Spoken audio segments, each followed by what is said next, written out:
본문의 말씀은 사도행전 2장과 더불어서 초대교회의 내부의 모습을 좀 자세하게 소개해 주는 대목입니다.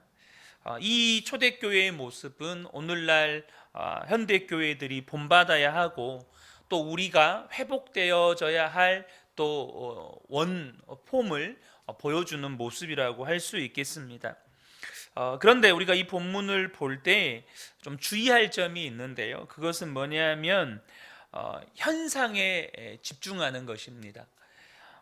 우리가 현상에만 너무 집중하여서 그 현상에 나타난 행위만을 강조할 때 그것은 또 다른 율법주의가 될 수 있기 때문이죠. 본문은 초대교회에서 나타난 현상을 소개합니다. 다른 표현으로 사용한다면 초대교회에 나타난 열매 혹은 결과라고도 할 수 있겠죠. 동시에 그러한 현상들 또 그러한 열매가 있게 한 원인도 소개하고 있다라고 하는 것입니다. 그래서 제가 오늘 이 시간에 함께 나누려고 하는 건 초대교회에 이렇게 성령의 역사로 말미암아 나타나는 어떠한 현상들, 그런데 그 현상이 있게 한 원인들, 이것들을 함께 좀 나누어 보려고 합니다. 32절부터 보죠. 믿는 무리가 한 마음과 한 뜻이 되어 모든 물건을 서로 통용하고 자기 재물을 조금이라도 자기 것이라 하는 이가 하나도 없더라 라고 말씀하십니다.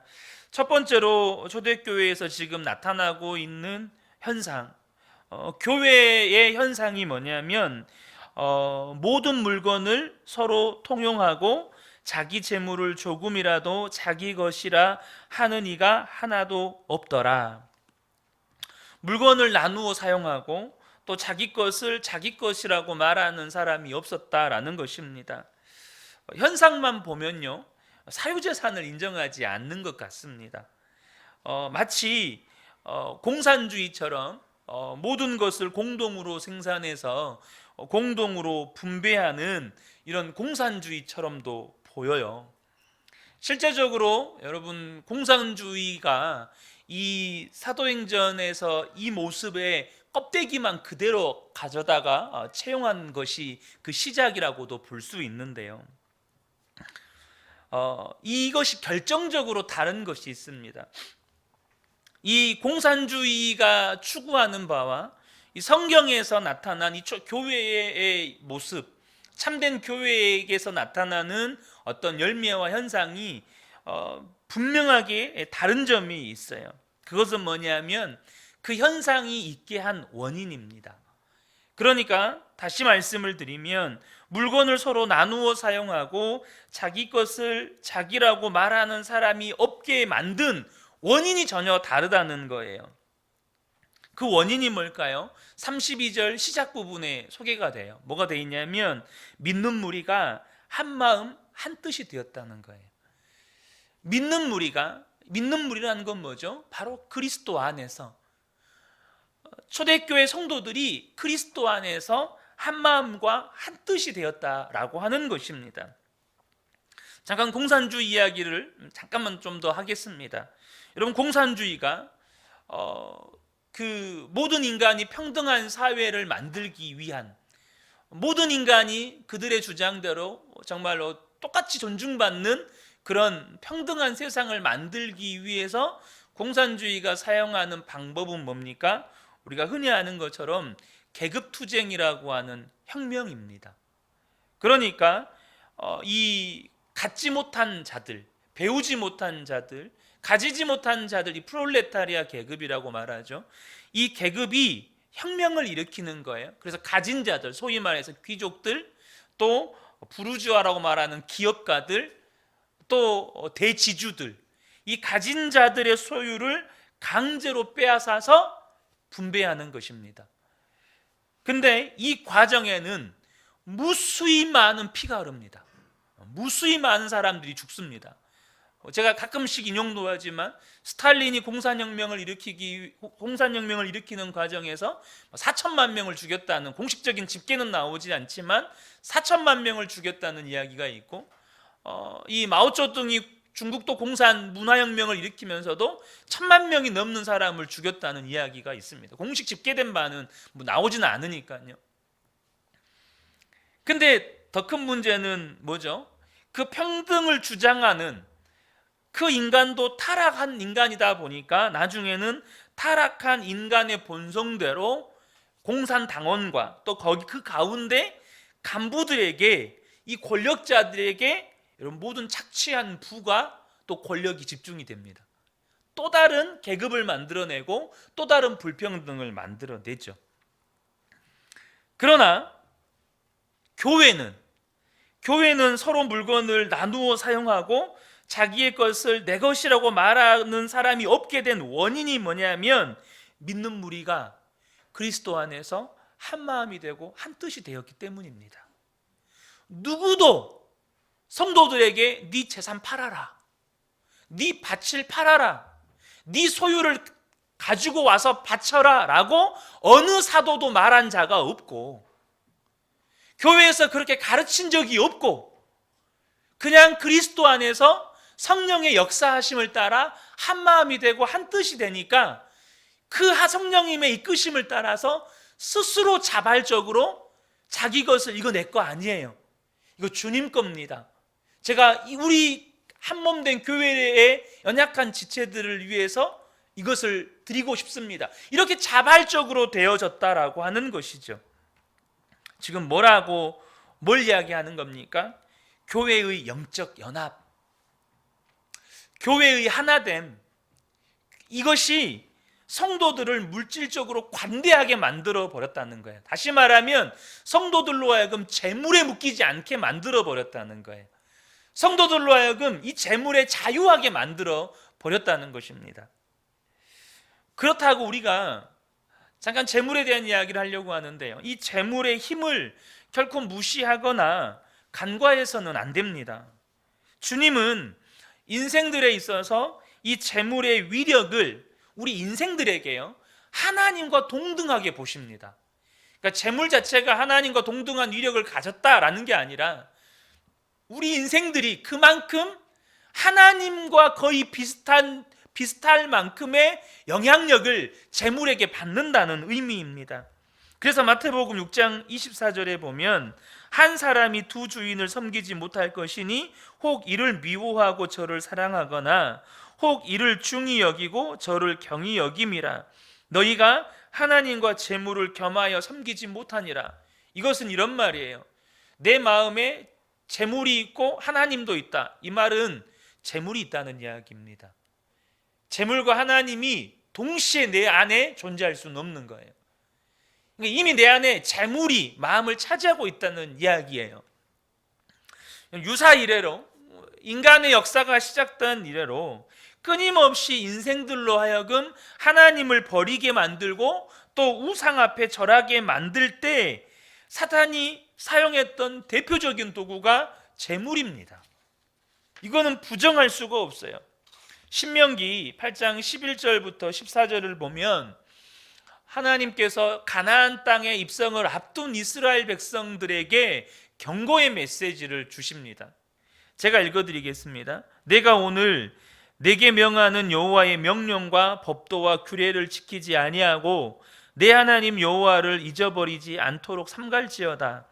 내가 먹어서 배부르고 아름다운 집을 짓고 거주하게 되며, 여기 보세요, 내 하나님 여호와를 잊어버리지 않도록 삼갈지어다. 근데 뭐 때문에 하나님을 잊어버리죠?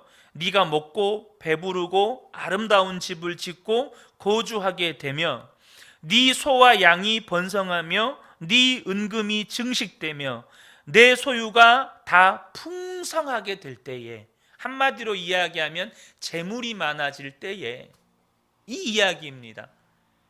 네 마음이 교만하여 내 하나님 여호와를 잊어버릴까 염려하노라. 지금 뭘 말하는 겁니까? 재물이 풍성해지면 사람은 하나님을 잊게 만들어버리는 사단의 유혹에 쉽게 넘어갈 수 있다는 겁니다. 반면에 재물의 부족은 하나님의 이름을 욕되게 하는 유혹에 또 쉽게 넘어가요. 우리 잘 아는 잠언 30장 7절에서 9절 말씀을 보면 유명한 잠언 기자의 기도가 나옵니다. 뭡니까? 내가 두 가지 일을 주께 구하였사오니 내가 죽기 전에 내게 거절하지 마옵소서. 곧 헛된 것과 거짓말을 내게서 멀리하옵시며 나를 가난하게도 마옵시고 부하게도 마옵시고 오직 필요한 양식으로 나를 먹이시옵소서. 혹 내가 배불러서 하나님을 모른다 여호와가 누구냐 할까 하오며 혹 내가 가난하여 도둑질하고 내 하나님의 이름을 욕되게 할까 두려워함이니이다. 그러니까 재물의 부족, 이 재물의 부족은 또 우리로 하여금 하나님의 이름을 욕되게 만드는 유혹에 넘어가게 만든다는 거예요. 그만큼 이 재물이 가지고 있는 영향력을 우리가 간과하거나 무시해서는 안 된다는 거죠. 우리가 살아가는 사회를 자본주의 사회라고 이야기를 합니다. 이것을 좀 더 노골적으로 이야기를 하죠. 물질 만능주의 사회. 이거를 더 극단적으로 이야기하면 자본 계급 사회라고 말합니다. 조선시대는 신분 계급 사회였잖아요. 근데 이 시대를 자본이 계급이라고 말하는 자본 계급 사회라고까지도 말을 합니다. 그러니까 우리는 돈이면 다 된다고 생각하는 시대 속에서 돈이면 다 된다고 여기는 사회, 심지어 돈이 세상을 다스리는 것 같은 그런 세상을 우리는 살아갑니다. 그렇지 않나요? 여러분, 돈이면 사람도 죽여줘요. 여러분, 그렇지 않아요? 이 시대가 그렇지 않아요?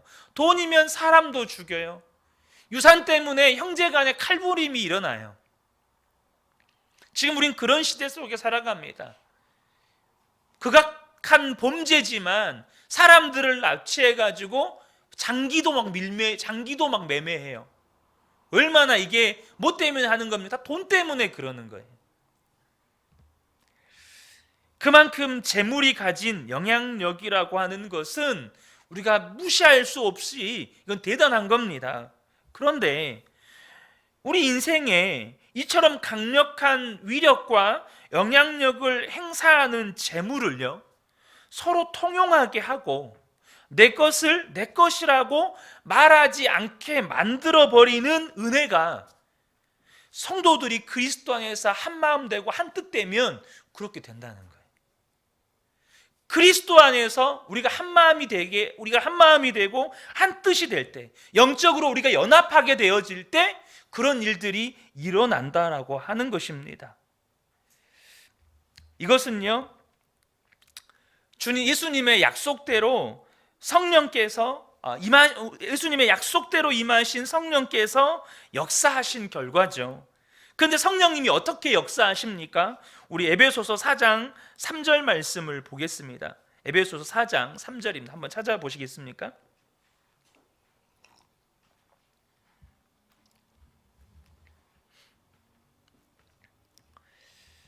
자, 에베소서 4장 3절 우리가 한 목소리로 함께 읽겠습니다. 평안에 매는 줄로 성령이 하나 되게 하신 것을 힘써 지키라. 아멘. 성령님이 우리 안에서 무슨 일을 하시냐면 우리를 평강으로 하나 되게 하시는 일을 하신다는 거예요. 성령님은 우리를 평강으로 하나 되게 하시는 일을 한다는 거예요.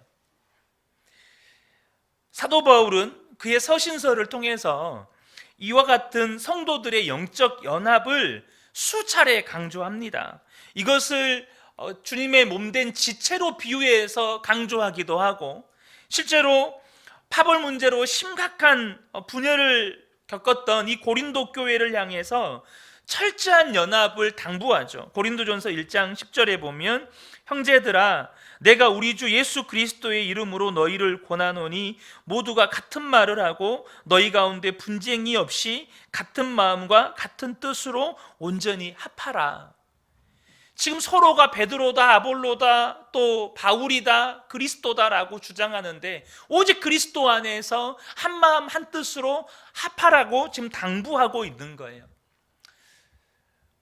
거듭 말씀을 드리지만 영적 연합이 없으면 교회는 생존할 수 없습니다. 한마음 한뜻이 되지 않으면 교회는 교회일 수가 없는 거예요. 저는 우리 그은혜 교회가 주님 오시는 그날까지 그은혜 교회라는 이름으로 존재해야 된다, 이걸 말하려고 하는 게 아니라 교회로 존재해야 됩니다. 이것이 흩어진 교회일란지 또 하나님께서 계속해서 어떤 방법으로 저희 교회를 이끌어 가실지는 알 수 없으나 주님의 몸된 교회여야만 합니다. 여기엔 동의하시죠? 우리가 흩어진 교회일 수도 있잖아요.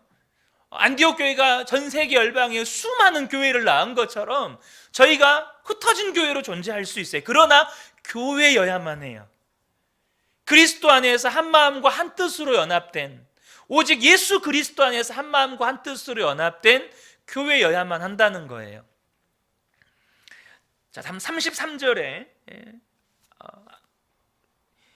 33절에 나타난 또 다른 초대교회의 이 교회됨의 현상을 보죠. 33절을 보겠습니다.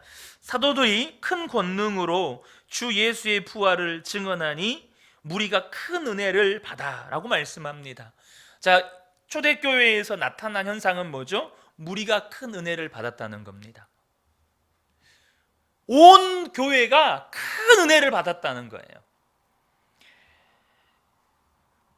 여러분, 지금 이게 얼마나 놀라운 은혜인지 모릅니다. 안타까운 현실이지만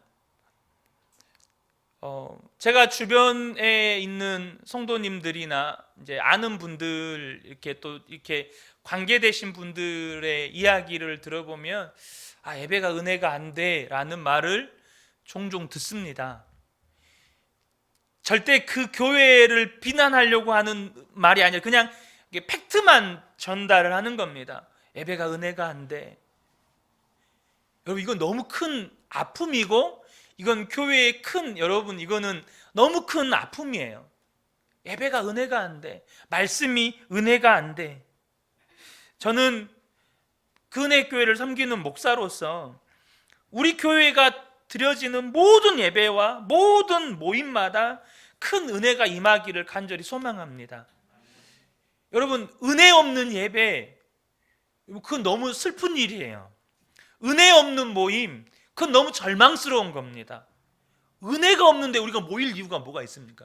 차라리 안 모이는 게 낫지. 은혜 없는 모임, 은혜 없는 예배.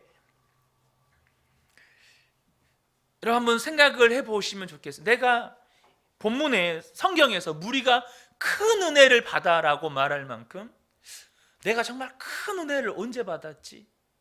제가 이 말씀을 이 대목을 말씀을 준비하는데 한편으로 좀 서글프기도 했어요.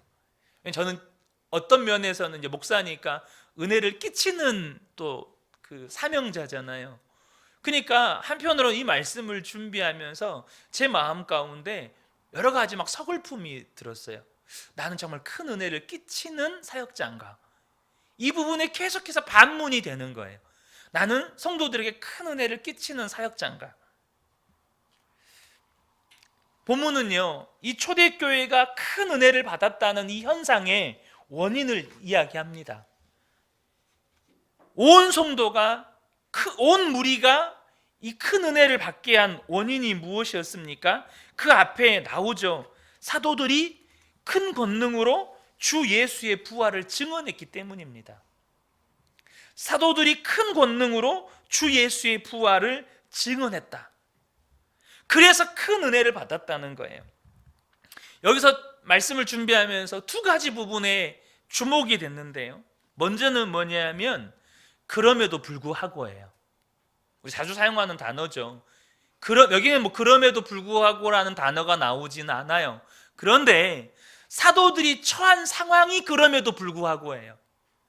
그럼에도 불구하고 그들은 주 예수의 부활을 증언했다는 거예요.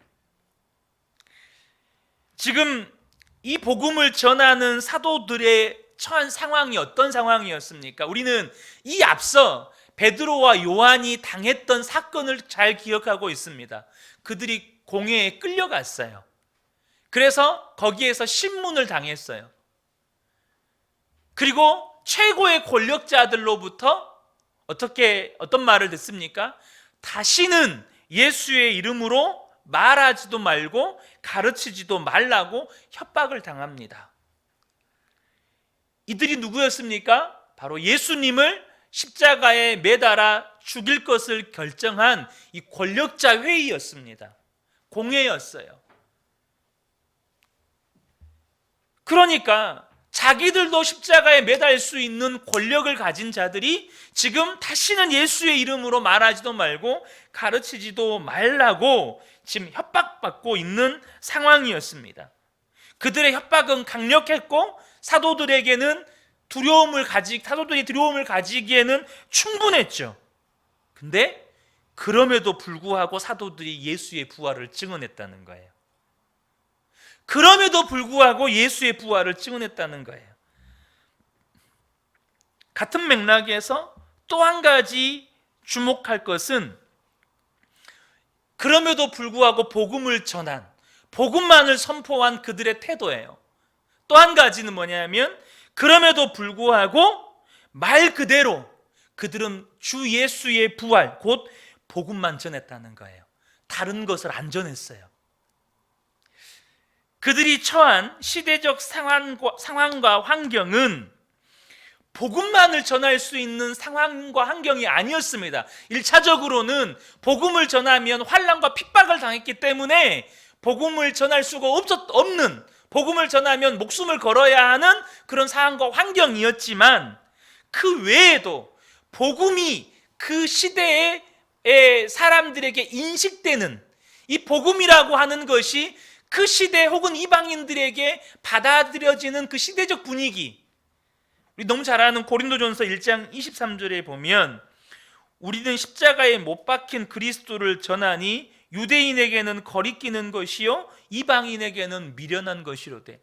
이것이 당시 시대적 분위기였어요.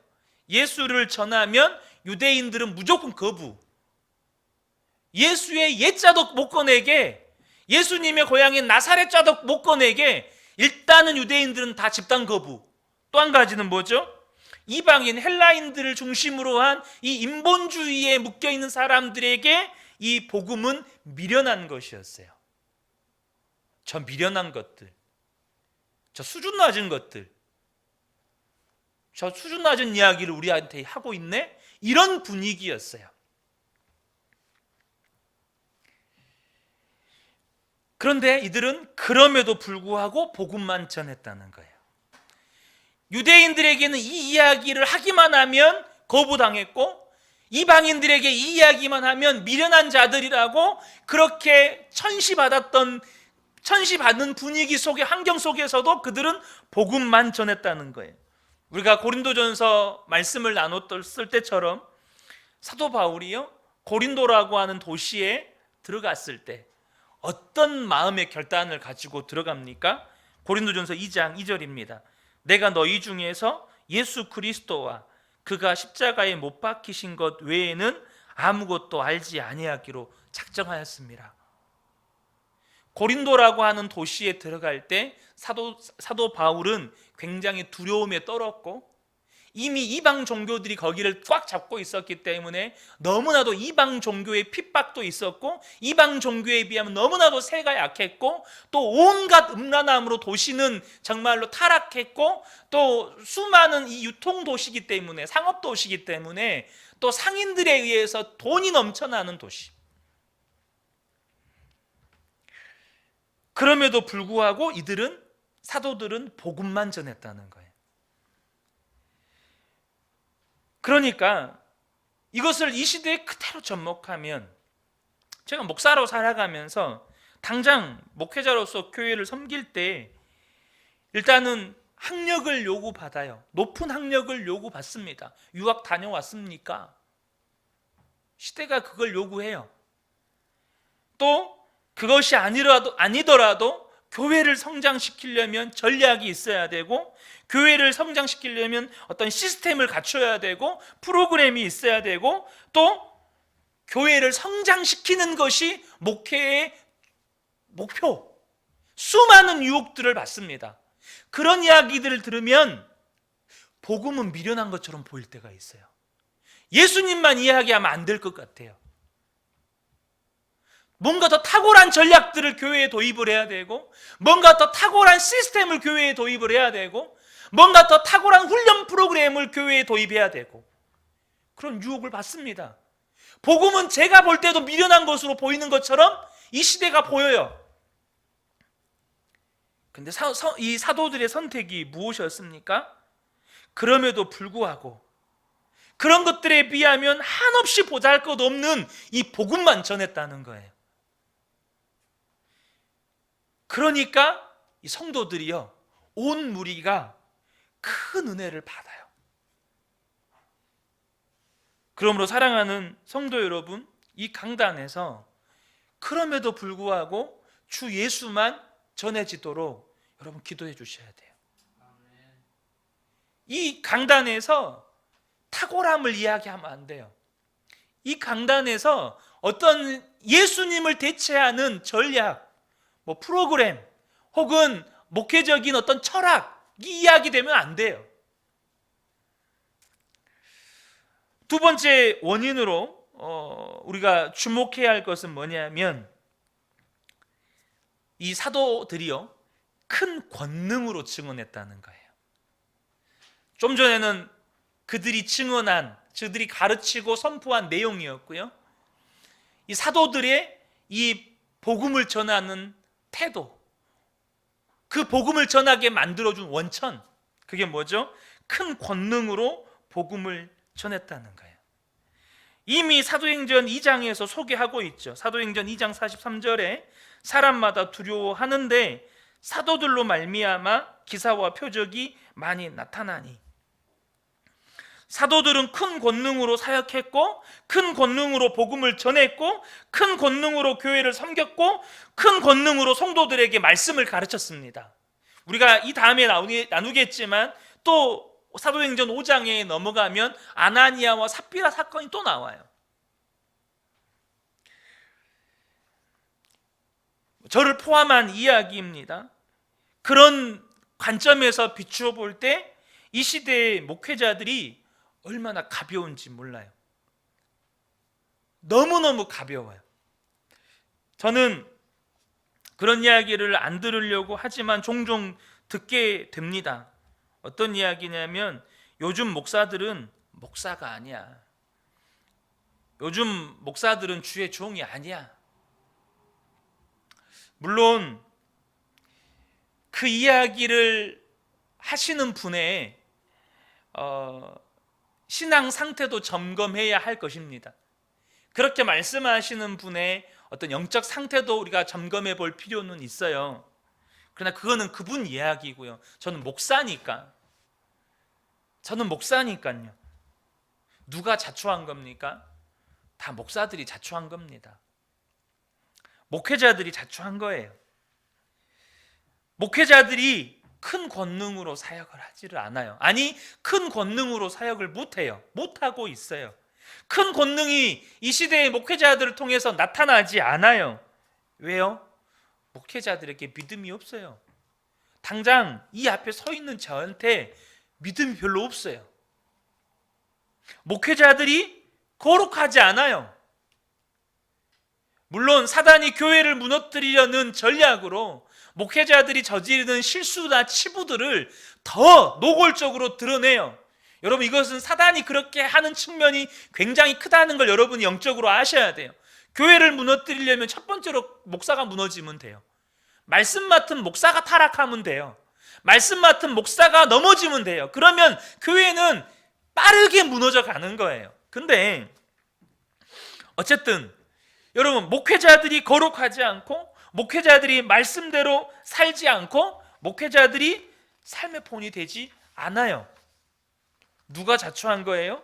목회자들이 주님 바라보지 않고 주님과 동행하지 않기 때문에 목회자들을 통해서 주님의 권능이 나타나지 않아요.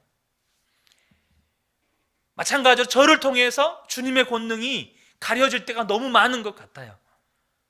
사실 제가 이 말씀을 준비하는데 혼자 막 너무 서글퍼서 되게 마음이 어떻게 그 말로 표현하기 힘든 어떤 그런 감정들이 있죠.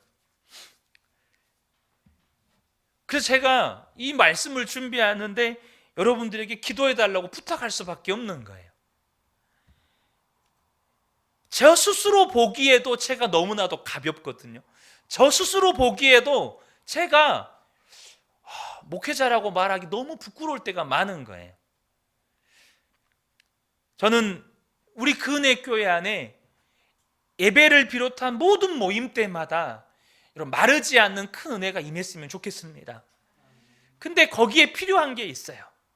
거기에는 오직 우리 안에서 나누어지는 모든 핵심은 복음이어야 돼요. 예수 그리스도의 십자가와 예수 그리스도의 부활, 이것이 우리의 모든 말씀과 나눔의 핵심이어야 돼요. 그리고 언제나 그것은 이 모임을 인도하는 저의 지식이나 탁월함이나 혹은 말의 언변이나 혹은 어떠함이 아니고 오직 성령의 능력, 주님이 주신 권능으로만 그것들이 되어져야 돼요. 그래서 우리에게 기도가 필요하고 하나님의 은혜가 필요한 거예요. 34절과 35절에 나타난 초대교회 현상을 또 한번 보죠. 34절입니다. 그 중에 가난한 사람이 없으니 이는 밭과 집 있는 자는 팔아 그 판 것의 값을 가져다가 사도들의 발 앞에 두매 그들이 각 사람의 필요를 따라 나누어 줍니다. 초대교회 가운데 나타난 현상이 뭐였습니까? 가난한 사람이 없었다는 거예요. 말씀 그대로 보자고요. 초대교회에서 지금 나타난 현상, 가난한 사람이 없었대요. 물론 상대적인 가난은 있습니다. 절대적인 가난이 없다는 거예요. 왜냐하면 상대적인 가난은 서로가 누군가와 상대적인 이 차이에서 오는 가난함을 느끼는 거니까 상대적인 가난은 있을 수 있죠. 근데 절대적인 가난이 없었다는 거예요. 굶어 죽는 사람, 헐벗는 사람, 돈이 없어가지고 먹을 걸 못 먹는 사람, 이런 사람들이 없었다는 거예요. 특별히 지난번에도 말씀을 한번 드렸지만 지금 초대교회가 지금 6월절을 지키기 위해 온 사람들이, 명절을 지키기 위해 온 사람들이 지금 오순절 성령 강림 사건을 통해서 계속 예루살렘에 머물러 있거든요. 그러니까 지금 본인들이 예루살렘에 머물 거라고 예정했던 기간을 훌쩍 지나가지고 지금 계속 머물러 있는 상태였어요. 그러니까 이제 돈도 떨어지고 먹을 것도 없고 잘 곳도 없고 이런 상황이었던 거예요. 그런 상황에서 굶어 죽는 자가 없고 잠잘 곳을 구하는 자가 없고 잠잘 곳을 구하지 못한 자가 없고 헐벗는 자가 없었다는 거예요. 무슨 이 상황적 배경을 이해한 상태에서 여러분 들으셔야 돼요. 가난한 성도들의 필요가 굶주린 성도들의 필요가 다른 성도들을 통해 채워졌다는 것이죠. 여기서 오해하면 안 되는 것이 뭐냐면 우리 이런 질문을 했어요. 그러면 돈을 벌 때마다 월급을 받을 때마다 다 교회 갖다 바치라는 말입니까? 그 말이 아닙니다. 아까 잠깐도 말씀드렸지만 예루살렘 교회의 특수한 상황 가운데 지금 헐벗고 굶주리는 자들이 발생하게 되는 상황이에요. 더 나아가서 이거는 지속되어야 되는 현상이 아니었어요. 왜냐하면 이후에 아가보라는 선지자의 예언에 의해서 예루살렘에 기근이 듭니다. 기근이 들 것을 말하고, 그래서 사도행전 10장인가 11장에 가면 이 예루살렘 교회가 기근 때문에 어려움을 당할 때 아시아에 있는 교회들이 헌금을 거두어서 이 예루살렘 교회를 후원하죠. 그러니까 그들은 또 다른 교회의 후원에 의존을 하게 되는 상황이 발생을 합니다. 그러면 우리가 여기에서 주목해야 될 점은 뭐냐면 가난한 사람이 없는 상황에서 가난한 사람이 없게 만드는 밭을 팔고 집을 팔고 그것을 사도들의 발 앞에 두었다. 월급 받을 때마다 혹은 돈 받을 때마다 그거 다 갖다 교회에 바쳐라, 이 말이 아니에요. 그러니까 뭘 말하는 겁니까? 지금 나에게 주어진 소유에 대해서 어떻게 생각하고 믿느냐의 문제예요. 지금 내가 소유한 것에 대한 어떤 믿음을, 나는 어떤 믿음을 가지고 있고 어떤 신앙을 가지고 있느냐는 거예요. 그들은 이 예루살렘 교회에서 집을 판 사람, 또 예루살렘 교회에서 밭을 판 사람, 밭을 판 성도들, 팔기 전까지는 계속해서 그 밭에서 농작물을 재배해서 수확해서 먹었고, 계속해서 집에서 수십 년째 살아왔어요. 어떤 집은 대를 이어서 계속해서 그 집에서 수백 년째 살아왔을 수도 있죠. 근데 이 시기에 하나님께서 그런 교회 가운데 역사하실 때 나는 어떻게 반응했냐는 거죠. 마찬가지로 우리에게 주신, 우리가 소유한 것에 대해서 나는 어떤 신앙을 가지고 있느냐. 사랑하는 성도 여러분, 우리가 가진 모든 것은 하나님께 속한 것입니다. 시편 24편 1절에 땅과 거기에 충만한 것과 세계와 그 가운데 사는 자들은 다 여호와의 것이로다. 여러분, 그 무생물뿐만 아니라 이 우주, 땅, 하늘, 만물뿐만 아니라 이 땅에 가진 생명들, 우리까지도 다 주님 겁니다. 나도 주님 거예요. 여러분 동의하시죠? 내가 주님 겁니다. 그리고 우리가 가진 모든 것은 하나님이 주신 거예요. 하나님으로부터 온 겁니다. 야고보서 1장 17절에 보면 온갖 좋은 은사와 온전한 선물이 다 위로부터 빛들의 아버지께로부터 내려오나니 그는 변함도 없으시고 회전하는 그림자도 없으시니라. 우리가 가진 모든 것이 주님이 주신 거예요. 자, 첫 번째가 뭐였죠? 우리는 주님 것. 모든 만물이 다 주님 것. 그 가운데 내가 소유한 것도 주님이 주신 것. 나아가서 우리가 가진 모든 것은 하나님의 영광을 위해서 하나님의 때에 하나님의 뜻대로 쓰여져야 된다는 거예요. 역대상 29장 14절에 보면 다윗의 고백이 나옵니다. 다윗이 이런 고백을 하죠. 나와 내 백성이 무엇이기에 이처럼 즐거운 마음으로 드릴 힘이 있었나이까. 모든 것이 주께로 말미암아 싸우니 우리가 주의 손에서 받은 것으로 주께 드렸을 뿐이니이다. 다윗이 솔로몬 아들 때에 성전을 건축하기 위해서 백성들로부터 이제 주님 앞에 드리게끔 하잖아요. 그때 백성들이 기쁨으로 나와서 주님 앞에 드립니다. 하나님 앞에 하나님께서 성전 지을, 다윗은 못 짓고 이제 아들 때에 지을 수 있도록 준비해라고 말씀하실 때 온 백성이 기쁨으로 주님께 드려요. 여러분, 내가 가진 것은 하나님의 때에 하나님의 영광을 위해서 하나님의 뜻대로 쓰여져야 되는 거예요. 지금 이것을 보여준 사람이, 이것의 본을 보여준 사람이 본문의 말미에 소개된 이 바나바라는 사람입니다. 36절 37절이죠. 구브로에서 난 레위족이 있으니 이름은 요셉이라. 사도들이 일컬어 바나바라, 번역하면 위로의 아들이라 하니 그가 밭이 있음에 팔아 그 값을 가지고 사도들의 발 앞에 두니라. 그것의 실제 본을 보인 그 초대교회의 지도자 중에 한 사람인 바나바가 이곳에 기록이 되어 있습니다. 아까도 말씀드렸다시피 그 예루살렘 교회가 시작되고 그런 특수한 상황 가운데에서 정말 헐벗고 굶주려야 되는 위기에 처한 수많은 성도들에게 예루살렘의 터를 잡고 있는 성도들이 자신의 재산을 팔아서 헐벗고 굶주리는 위기에 처해 있는 성도들의 필요를 채워주는 거죠. 본문이 이야기하는 건 뭐냐면 절대 여러분 월급 다 갖다 주님께 교회 갖다 바쳐라 이 말이 아닙니다. 너에게 주어진 것이 누구 거냐? 그것이 과연 네 힘으로 번 거냐? 하나님이 주신 거냐? 그러면 그것은 어느 때에 어떤 방법으로 무엇을 위해 쓰여져야 하느냐? 이 질문인 거예요. 여러분에게 주어진 지금 소유는 누구에게 속해 있는 것입니까? 우리에게 주어진 소유는 누구로부터 온 것인가요? 우리에게 주어진 소유는 어떻게 누구의 뜻대로 지금 쓰여지고 있는가요? 오늘 본문이 우리에게 던져주는 메시지라고 믿습니다. 사랑하는 성도 여러분, 분명히 우리 안에 하나님께서 지금 주시는 메시지들이 있으리라고 믿습니다.